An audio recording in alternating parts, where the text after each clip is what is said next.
Do you know about Association of Indian Management Schools?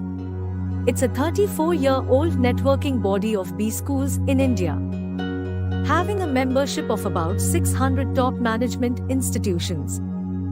AIMS focuses on professionalization of management education, protects interests of B schools, represents management institutions at national and international forums, financially supports members in academic events, funds research projects on management, disseminates management-related knowledge through its annual Management Education Convention, conferences, seminars, roundtables and workshops, organizes free weekly webinars on knowledge sharing and inspiring young leaders sessions for management faculty and students, supports B schools in admissions through Atma, AIMS test for management admissions. Visit https://atmaims.com for more details. Publishes a biannual AIMS Journal of Management. Visit https://aimsjournal.com for more details. Circulates a quarterly e-newsletter on AIMS activities. Conducts workshops on case writing. Encourages AIMS members to be part of decision-making processes as members of chapter management committees and the executive board. Encourages students' participation in free weekly quiz competitions by providing support to interested institutions. Facilitates networking and interaction among B schools. Why would you like to remain a non-member of AIMS? Pay a very low one-time membership fee and enjoy many lifetime benefits. Visit https://aims.org.in for more details.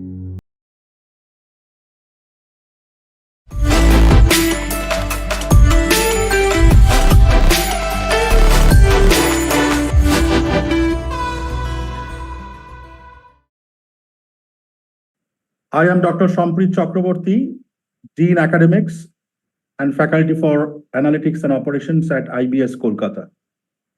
I, on behalf of Association of Indian Management Schools, welcome you all to this inspiring young leaders session.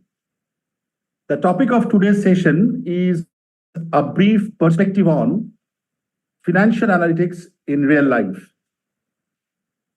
The topic is to be delivered by Professor Debarghya Bagchi. Professor Bagchi is currently associated with IBS Kolkata as faculty member. His area of expertise is in financial management and quantitative techniques. Professor Bagchi is an engineer who graduated from Calcutta University. Subsequently, he has also achieved postgraduate diploma in management from Goa Institute of Management. Professor Bagchi has more than 21 years of professional experience. He has 12 years of rich and diverse corporate experience across manufacturing, product development, and financial services, and 9 years in academics. His corporate experience includes middle management exposure in companies like Raymond Limited, Usha International Limited, ICICI Securities, and Reliance Securities Limited. Prior to joining IBS Kolkata, he was associated with Amity University Kolkata for 9 years. His area of interest includes financial derivatives, financial risk management, corporate finance, M&A, and quantitative techniques. He has also worked on different corporate training programs and assignments and imparted training to senior executives of Tega Industries, Tata Teleservices, Sudarshan Chemicals, Harrison Malayalam Group, Bennett Coleman and Company Limited, Birlasoft, HPCL, and such other companies. Now, dear participants, before we proceed further, let us now discuss some rules that all of us would be following in this session. During this session, all the participants cannot unmute themselves. If you have some question, you can put that question in the Zoom chat box, which will definitely be taken up during the Q&A session. The second point of importance is the feedback and attendance link will be shared in the Q&A session and would be available only for 15 minutes. Certificates will be issued to only those who submit the feedback form. So please take note of these two important points. If you have any question, please do type that in the Zoom chat box, which will definitely be taken up during the Q&A session. And please do attend the session, and at the end, you get a feedback and an attendance link. Now, let us now move on to requesting Professor Bagchi to take the session forward. Over to you, Professor Bagchi. Thank you so much, Dr. Chakrabarti, for your kind words of introduction and for setting the rules of the house. So, dear participants, I welcome all of you heartily to this session on financial analytics. So, without any further ado, let me start. So, today's session is on financial analytics, and I wish to take you on a journey. It's a journey like, nothing before, because in today's world, if I talk about business today is incomplete without analytics. So my perspective over here, in the brief time that I have with you all, I'd like to share with you some snippets about what is financial analytics, its utility, and I would also like to give you a demonstration into some 3-4 very basic applications, through Excel. The purpose is, very specific. I wish to inculcate in you a certain desire to take up this particular, domain. So allow me to start with what is financial analytics, and thereafter I'll move into the application part of it. And like I said before, I'll take around 15 to 20 minutes, trying to talk a little bit about analytics.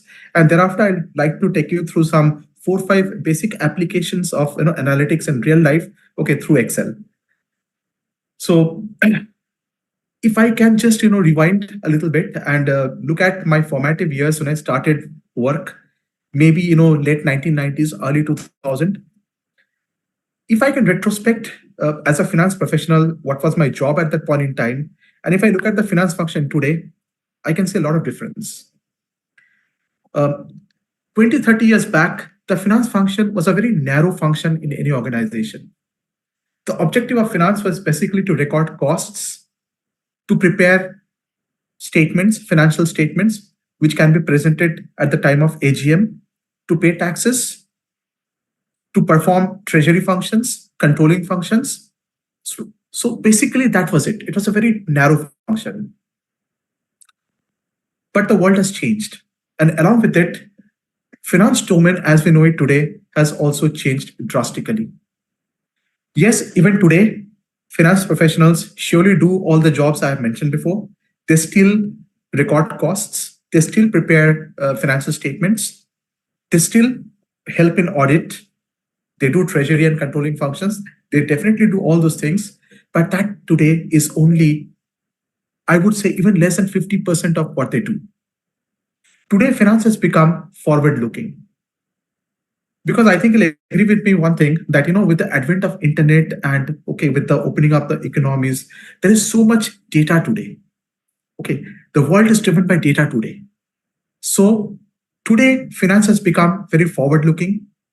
Apart from everything I have mentioned, today they're also supposed to come up with predictive insights.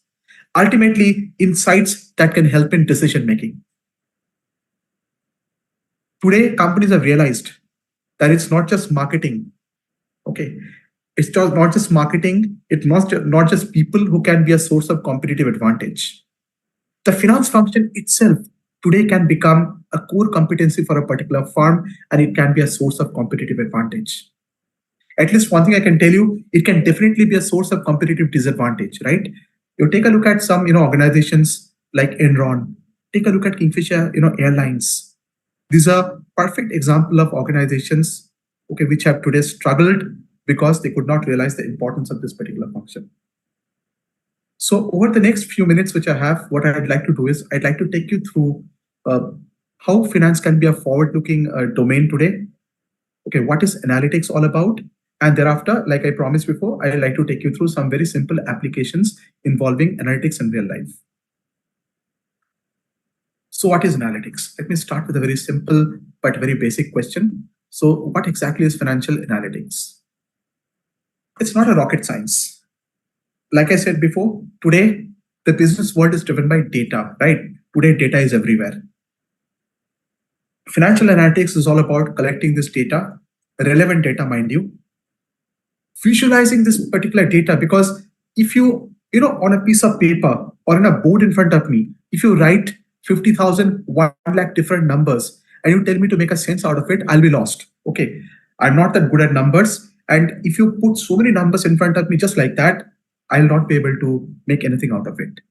Therefore, the data which is collected should first of all be summarized and presented well. So it's about collecting the data, visualizing the data, monitoring the data, because it's a dynamic world out there. Okay, so you will find data is you have data is being added at every moment in time. Some data are becoming redundant, so you have to monitor the data also, analyze the data, and come up with your predictive analysis. This is what financial analytics is all about. Why do we need it? We need it for a variety of things. Either you can use it to evaluate the performance of a department or a company. Ultimately, the objective is that you want to make better financial decisions. Okay, finance is all about numbers. Okay, let's have no two thought about it. Finance is all about numbers. If you understand these numbers well, if you know what these numbers mean to you, then you can be a successful business enterprise. But the problem is that these numbers are challenging, and if you do not know how to interpret them properly, your decisions will be suboptimal and your company will be in trouble. So this is what analytics is all about. Financial analytics I'm talking about essentially is nothing but management of data. First of all, collecting the right data, presenting the data well, monitoring the data, because it's dynamic. Data is continuously being added or being deleted. So you have to ensure that you're up to date with it, analyze this particular data, and finally, the most important thing, using this data to make good decisions. I would say financial analytics is a decision support system of an organization.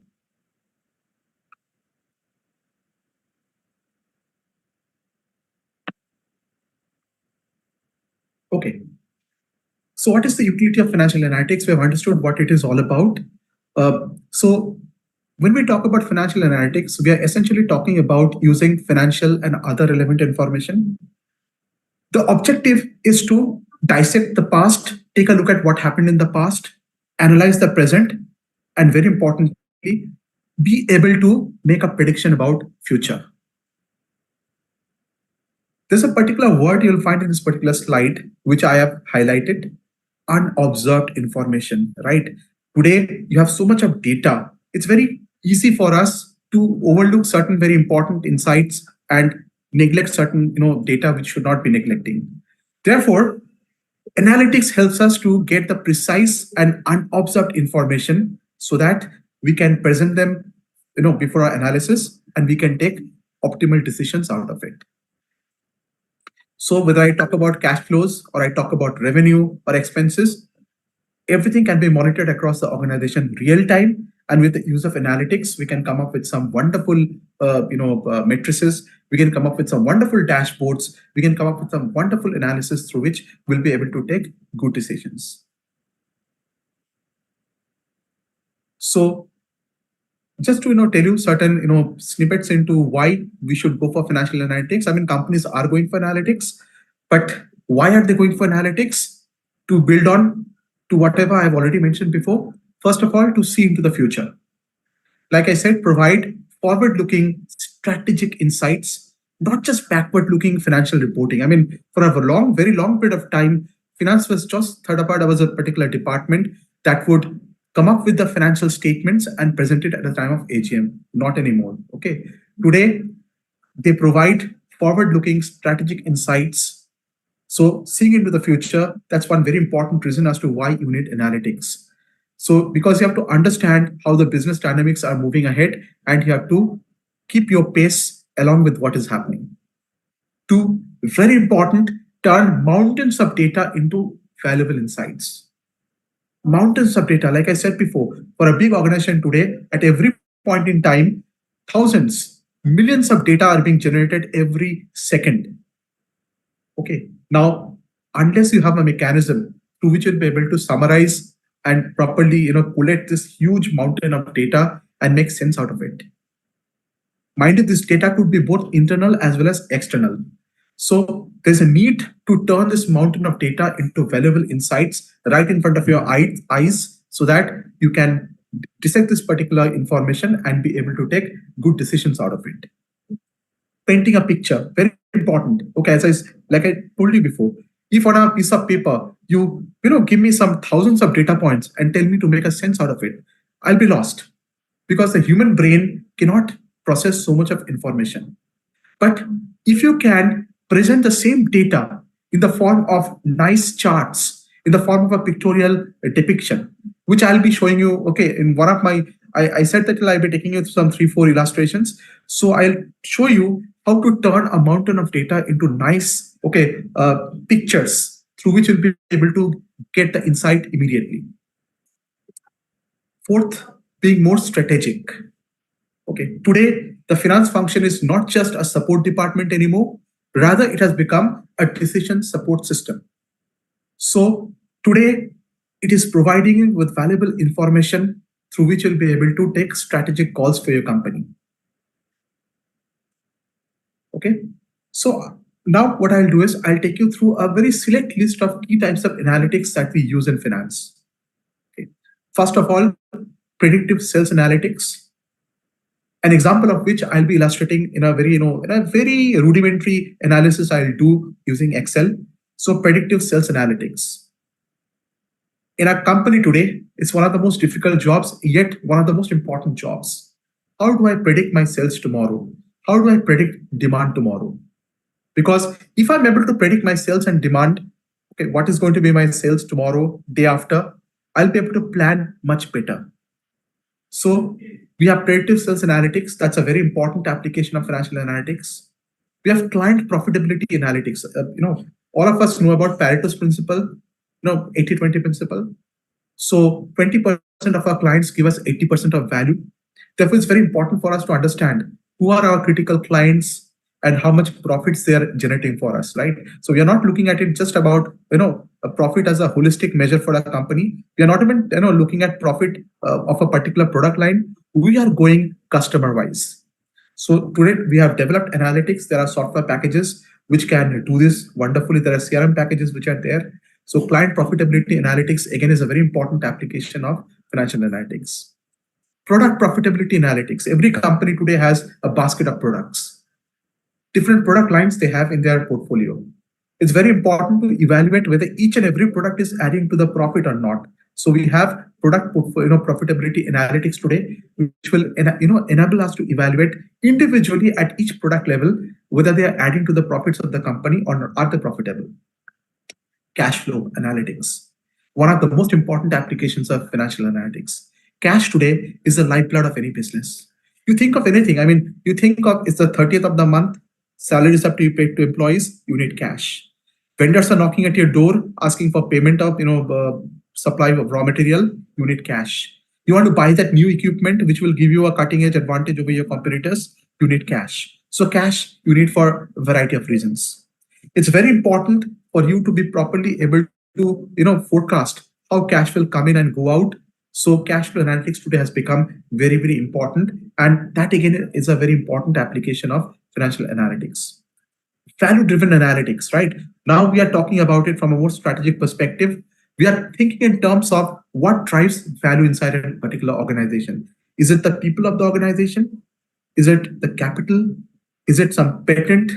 So what exactly is driving value for the particular organization? So we are talking in terms of being able to identify the key drivers of business value and the levers that an organization needs to pull to succeed. Shareholder value analytics, right? The ultimate objective of the finance function is to enrich shareholders' wealth, right? Is the company doing it efficiently and effectively? So we even have shareholders value analytics in which we talk about some metrics which are linked to the return to shareholders. And we use it in conjunction with, of course, profit and revenue analytics. So that was just a brief list of some applications that I thought I need to discuss with you. Features of analytics. Okay, there are plenty of features, but what I've done is I've tried to group them into certain categories. So first feature which I'd like to discuss is the predictive part of it. Okay, if analytics is not future looking, then there's no point in doing it, right? Because it should be able to help us predict future and be able to use it to take meaningful decisions. So we have predictive analytics. One perfect example, you need to forecast what is going to be a company's sales next year or the year after that. What is going to be the next big market trend? So you want to predict all these things. Okay, so you need to have predictive analysis. Okay, that's one very important feature of financial analytics. Then I can even talk about deep knowledge extraction, because like I said, you have mountains of data. Okay, sometimes they can overwhelm you and you might feel that you are lost. You are not in a position to make any sense out of the mountain of data. So it's very important that from the mountain of data that we have, we are able to extract meaningful information out of it, right? So getting a meaningful insight from, let's say, a company's financial data, from financial statements, revealing the hidden trends which are there, and also the patterns that can shape the business strategy. So that's the second aspect of financial analytics. So we have discussed about predictive part of it. Now, deep knowledge extraction. Third, very important, real-time reporting through one application which I'll show you. So look, we need to take decisions on the spot, right? So we need, as decision makers, everything in front of us right now. So like I said, every moment, thousands of data points are being added, thousands are being deleted or becoming redundant. So it's very important that the analytics that we have, it's dynamic and it enables us to, upgrade the, reporting real time so that we can make quick data-driven decisions. So these three, I feel, are the unique features which are required for financial analytics. In terms of some very specific finance-related applications, we can use it for horizontal analysis. We can use it for vertical analysis.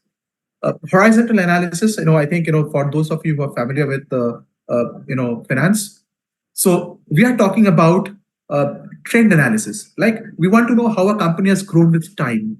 So every company grows with time, and we want to know how the company has grown with time. So what we do is we try to identify one particular year as base year, and then for all the other years, we try to basically map each line item with the base year and see how we are growing, so that we can get some meaningful insights out of it. We can also go for vertical analysis, in which we prepare common size financial statements, and what we do is we try to compare between companies of unequal sizes, right? Similarly, we can go for trend analysis. We can go for liquidity analysis, which I said is very important for a particular company to properly understand, whether it is going to have adequate cash or not. Solvency analysis, again, very important. Profitability, scenario and sensitivity, I'll explain through an illustration which I have. So I'm not, saying much about it right now. Variance analysis, you see, today, many companies work on budgets. So we would like to stick to budget. So at the end of the year, we try to compare the actual performance with the budgeted performance, and we then try to analyze the variances, positive or negative. Finally, last but not the least, valuation, very important.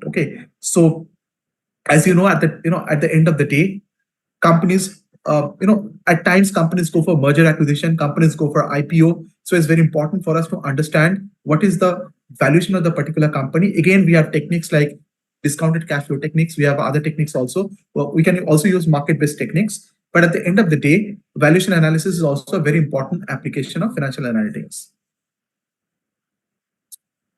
Now next, what I'd like to do is I'd like to discuss with you about what are some of the core capabilities of financial analytics. So financial analytics can have many different types of applications, but first application definitely is modeling. So you have a lot of independent variables, and probably you have a dependent variable. So you build mathematical models through which you'll be able to predict the value of the dependent variable given the values of the independent variable. Tremendous applications are there. In fact, one rudimentary application which I'll be discussing with you, I'll discuss about NPV. You'll find that what exactly I'm trying to talk about. Modeling, simulation, right?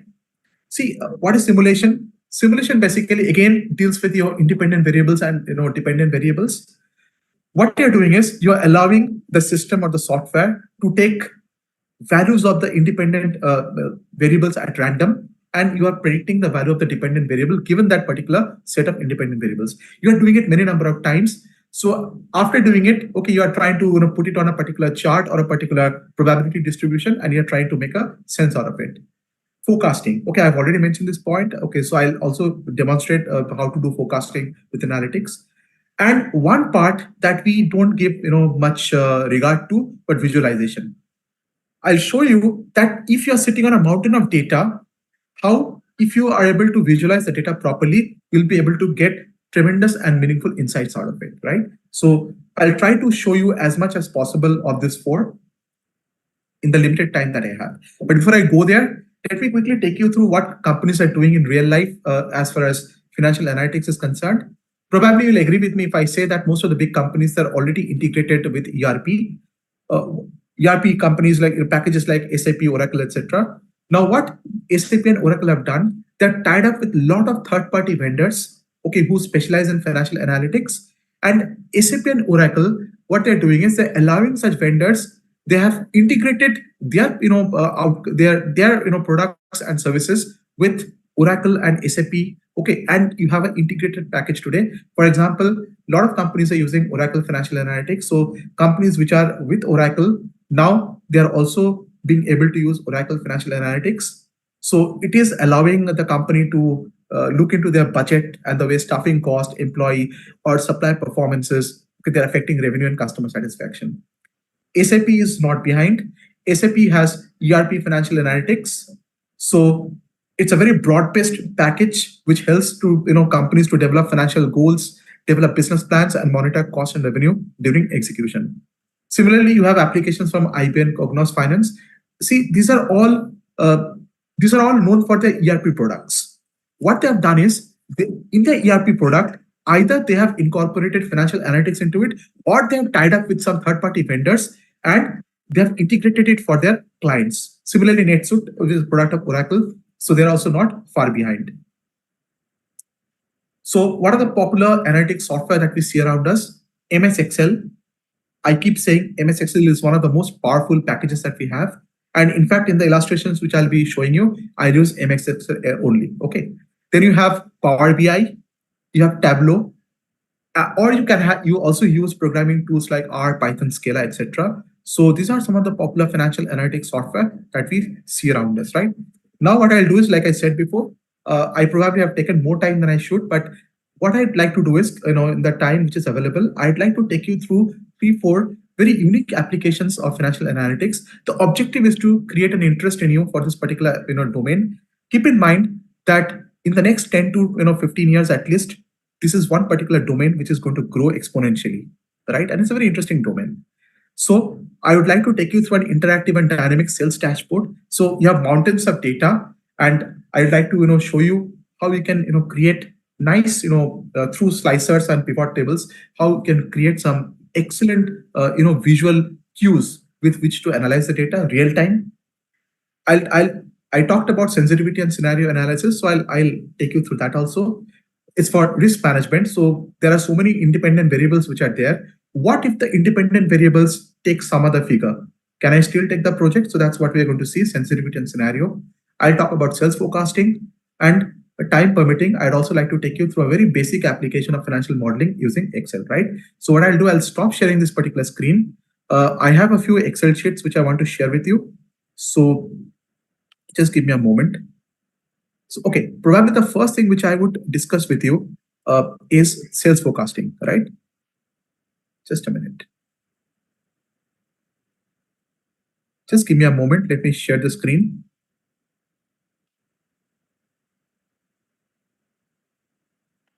Okay.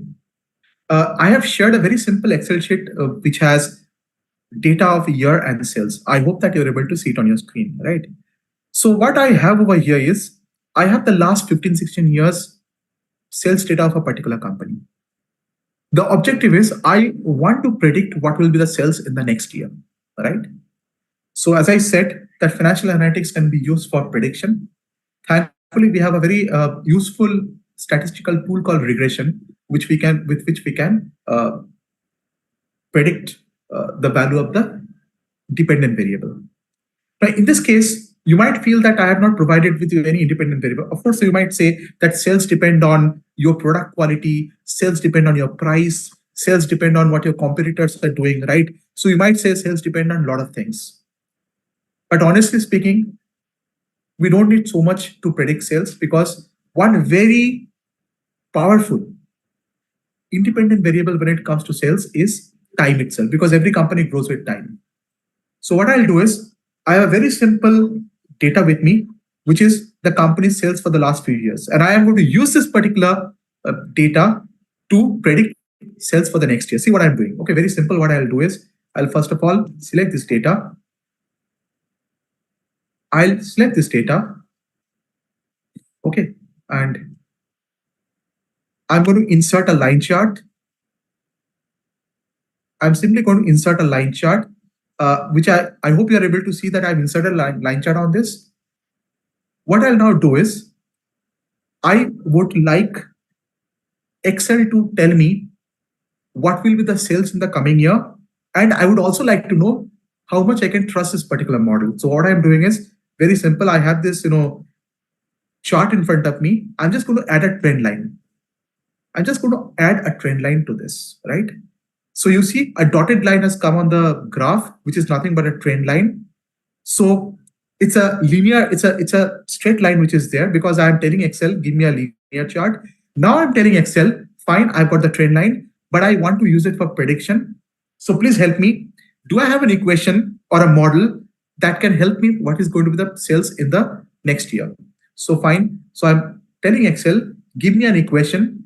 And I would also like to know, can I trust this particular equation? So I need two things which Excel has given me. You see, I hope that, if you're able to see it, you will find that I have a formula which is on screen. And apart from that, I have another variable called R square. Okay, not a variable. I've got another matrix that is R square, which is a fraction.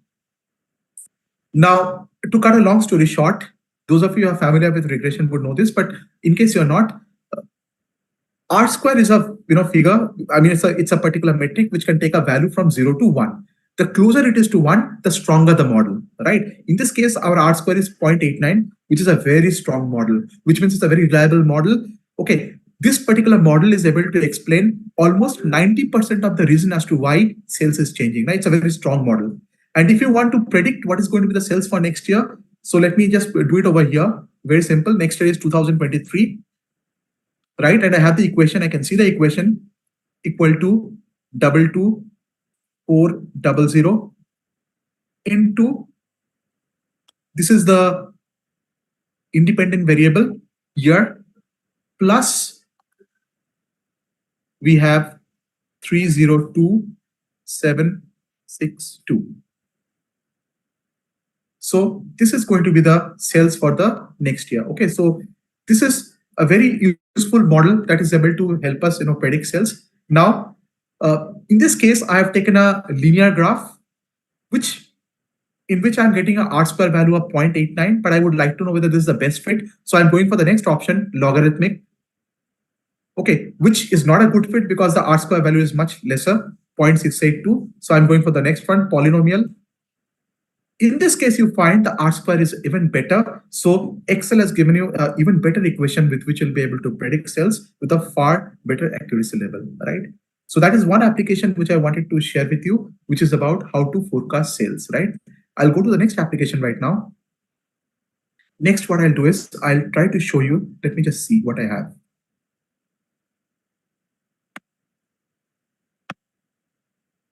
Okay, the next application, I'll show you a sample sales dashboard right now. This is very interesting. You see, what I'll do is I'll now help you understand and visualize a mountain of data, okay, at the click of a mouse. So on the screen, let me tell you what I have on screen over here. I have data about sales of a particular company. This particular company sells through some 8-9 salespeople through some 8-9 different stores. And it has got 8-9 different products which it sells, right? So every time a company is selling, it is recording the data in this particular format. The date, which store has sold it, which salesperson, which product, quantity, price, and total sales, right? How much data I have got? You can take a look at it. How many rows I have created? Just take a look. I'm scrolling down. how many rows I've created? I have created 999 rows, right? Tremendous amount of data I have, so I'm not able to make much sense out of it. What do I do now? So what do I do is, first of all, we have a mechanism called pivot table, which I've used over here. Okay, I hope you're able to see it on your screen properly. So you see, I have created separate tables. One table I've created for products, another table I've created for stores, and then I've created a 2x2 matrix for store as well as a salesperson. Well, I'm able to get more insights into the data, but I need visual cues. So I have created a very dynamic dashboard, which I hope that you're able to see on your screen. If you see your screen properly, this is a very dynamic dashboard which I have been able to create. I have used slicers for this, which is an application in Excel, which helps you create this kind of a dashboard. So, okay, it's a very dynamic because, okay, suppose I want to know, I'm only interested in knowing what store A has done, right? What I do is, I just click on this store A. You see, immediately the data will change and it will only, give me what store A has done, right? So suppose I'm very curious to know what salesperson E has done, right? I don't need data of anything else. I'm very interested to know what salesperson E has done. So what I'll again do is I'll just click on this sales rep E and see how the data has changed. So you want to know sales, this particular salesperson's performance, sales by products, you can see which store, how much he has sold, you can see. Even you can see month-wise, what is his performance, right? So it's a very dynamic thing. So you see, the objective of this is I'm trying to show you the huge mountain of data that is in front of us, right? If you tell me to go through this particular data and make insights out of it, not possible. But when I create a dynamic dashboard like this, whatever report you want report of what happened in the month of January, no problem. Okay, you want report of first quarter, Jan, Feb, March, no problem. So I'll select Jan, I'll select Feb, and I'll select March. So you have data of a particular quarter. So whatever data you need, whatever report you need, you can have it just at the click of a mouse. So I hope now you're understanding how powerful a tool is financial analytics. Okay, so this is a perfect example of data visualization, how you can have mountain of data and yet you are able to create very insightful things out of it. I've just used Excel. I've not even used any elaborate or very complicated package or anything. I've just used Excel and I'm just trying to show you this particular aspect. Okay, now I'd like to move on to the next aspect. Now I'll talk a little bit about sensitivity analysis and scenario analysis, which is nothing but risk management tool. So again, just give me a moment. Let me share the right Excel sheet with you. Okay, I have shared the third Excel sheet with you, which talks about a particular project. We have not yet taken the project. We are deciding whether we should take this project or not, right? Now, for this project, there are two independent variables. One is what are the projected cash flows, and second is we have an opportunity cost. So these two are the independent variables, and the outcome is a particular NPV calculation which you have. Okay, so I have built a model. So I've used a particular formula. So if I change any one particular figure, for example, if I change this 200 to let's make it 150, you will find automatically the NPV will change, right? So it's a dynamic model which I've created.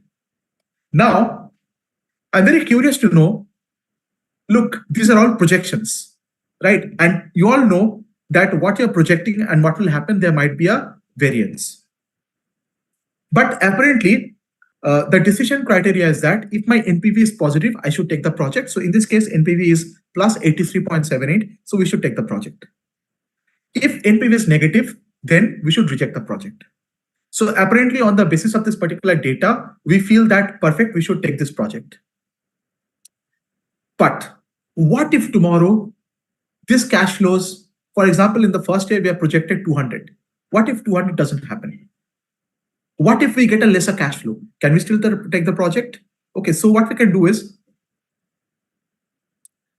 I will show you first of all a technique called sensitivity analysis, in which we'll take a look at each one of these independent variables separately and try to see what impact it has on. So what I'm doing is, I'm doing a particular analysis which is called a what if analysis, right?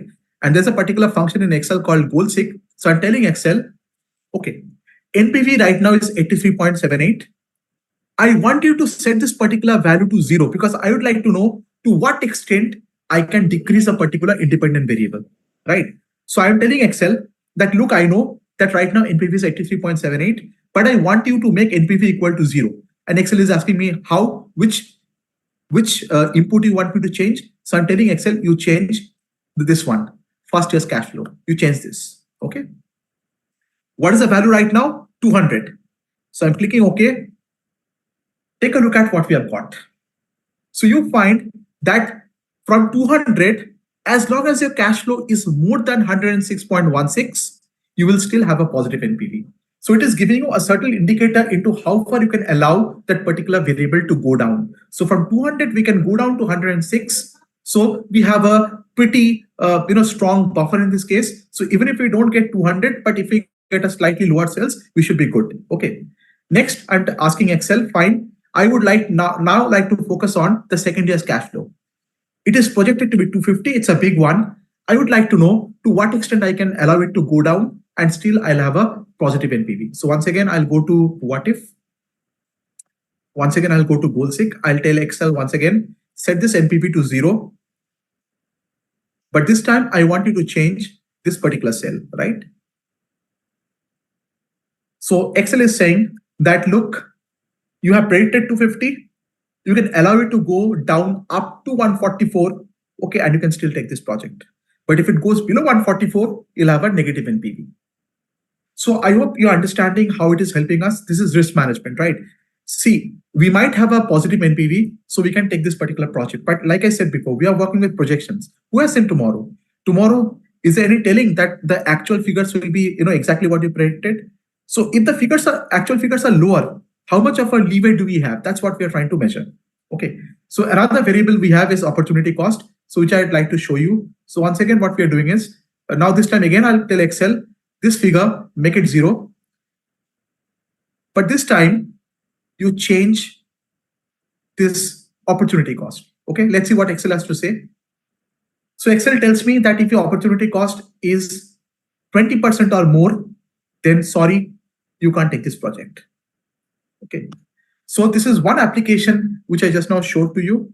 There is one more application. Now, sometimes people might feel that variables, okay, don't work in silos. In this case, in sensitivity analysis, what I've done is I've taken one variable at a time, changed it. Okay, but you might find that variables don't work in silos, right? So I want to build scenarios. Fine, Excel will help you do that also. So very quickly in the next 2 minutes, I'm going to build some scenarios. First of all, I'm going to create a very optimistic scenario. I'm going to create a very optimistic scenario. So Excel is asking me which cells you want me to change. Fine. So I tell Excel, you change all these cells. Change all these cells. Fine. So Excel is asking me for optimistic. Okay, if it is optimistic, what value you can expect for the first year's cash flow? Right now it's 200. So I tell Excel, fine, make it 250.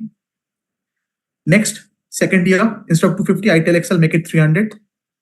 Third, I'm telling Excel, you make it 225. For this one, I'm telling Excel, you make it 120. And for this, I'm telling Excel, you make it 0.11. Okay. So this is the optimistic scenario. Next, I'm creating another scenario that is most likely. Okay, so once again, Excel is asking me for most likely what are the values you feel. So I'm telling Excel, okay, these are the values. I'm just adding it. And then I'll create a pessimistic scenario.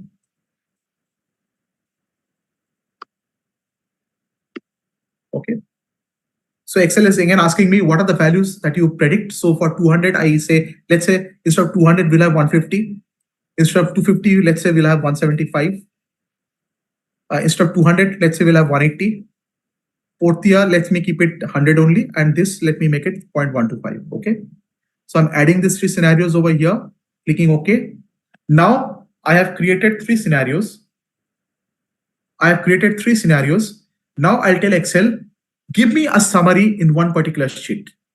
So I'm asking for a summary. So Excel is asking me, and I have a summary sheet which is like this. So now I know that if it is optimistic, my NPV can go up to 212.28. If it is most likely, I'll get 83.78. If it is pessimistic, I'll get minus 39.55. right? So there's a third insight which I wanted to give you. This is how we do risk management in finance. So basically, we take a look at a given figure, a particular model, and then we try to tweak the values of the independent variable and try to see what is the kind of tolerance that we have, to what extent we can allow the independent variables to change, and we can still take a particular decision, right? So that's the next application which and one last application which I have in store for you. So very quickly, I'd like to take you through it. I'll not take much time. Maybe I'll just take 2 to 3 minutes. Now, I'm also going to show you one last application, which is I have built a financial modeling using Excel. Now, what is a financial model? It is a projected income statement, a balance sheet, okay, a projected financial statement using some assumptions. So what I've done is I have made some assumptions. You need assumptions to make a model. So, in the assumption, I have said, I've assumed how much I'm going to sell year after year. Then for the various costs I've taken as a percentage of sales, I made some assumptions. Okay. On the basis of this, I have prepared income statement, balance sheet. Now see, what I'll show you is, suppose I want to make any small change to the assumption. Suppose in the last figure, in the last year, instead of 10,000, suppose the sales is 8,000. Before I click enter, take a look at the net income in the last year, see how automatically it will change. Right now, the net income is 9263. When I click, it automatically changes to 6814, and you will find the impact is also there on the balance sheet, on the cash flow automatically. For example, take a look at the cash flow. It's showing 9016, right?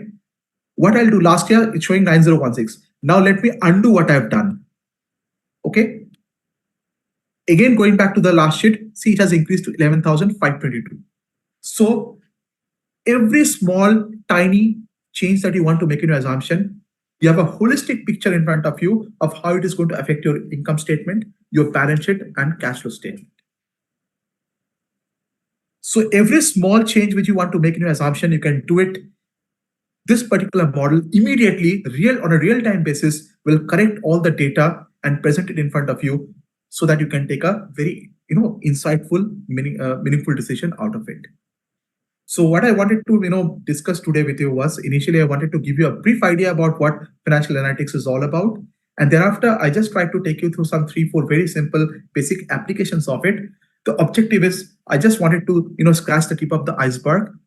Students, my objective was to show it to you that you have a particular domain which is upcoming, a very interesting domain, a domain you can make a very nice and meaningful career out of it. Okay, but my objective was just to generate an interest in the domain for you. Okay, I leave it to you to take it forward from here, right? So that's it from my end. Okay, I would like to hand over again to Dr. Chakrabarti once more. Thank you, Prof. I mean, a fantastic session indeed. As you were presenting, some questions certainly came to my mind. If I may, if you are asked to summarize, what is the importance of financial analytics in business valuation? I mean, how do you look at it? It's a very good question. Okay, I'm really happy that you have raised the question.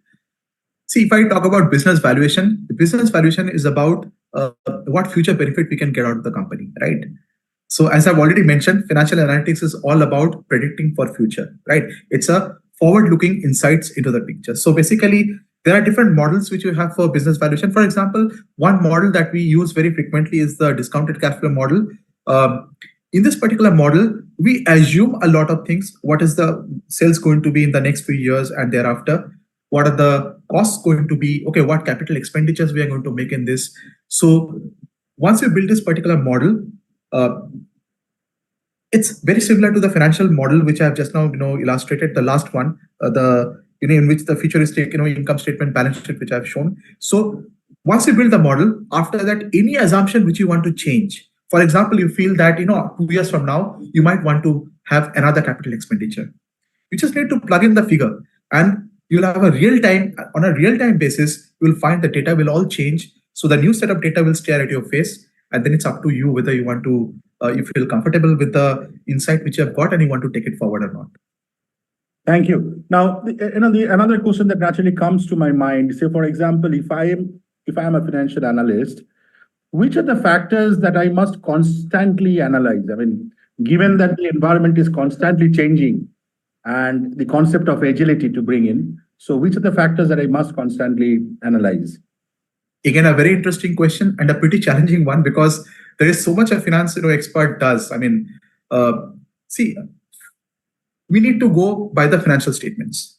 Top line, definitely. I mean, there's no denying the fact that you have to continuously keep on monitoring the top line. All the items of cost in your income statement, definitely they are there. Okay. Apart from that, liquidity management. See, today I have seen many companies, they struggle not because they're not making profit, but many companies struggle because they're not able to pay their obligations on time. So liquidity management, again, cash flow. So that again is a very, very important. And let me also honestly tell you, 80% of time of a finance professional's time, okay, they do liquidity management. So liquidity management, again, a very, very important aspect of it. But today, like I've already said before, finance is not working in silo today. Today, finance is an integrated part of the entire spectrum. So you have cross-functional teams today. Today, the CFO is also in the board of the company, right? So basically, even when it comes to your marketing analytics, finance also has a lot to play, because finance provides the valuable data which you require and also helps in the inside. So plenty of things. I mean, it depends on what kind of a company you are working with, what is important for them. But broadly speaking, anything and everything under the sun, okay, is your domain.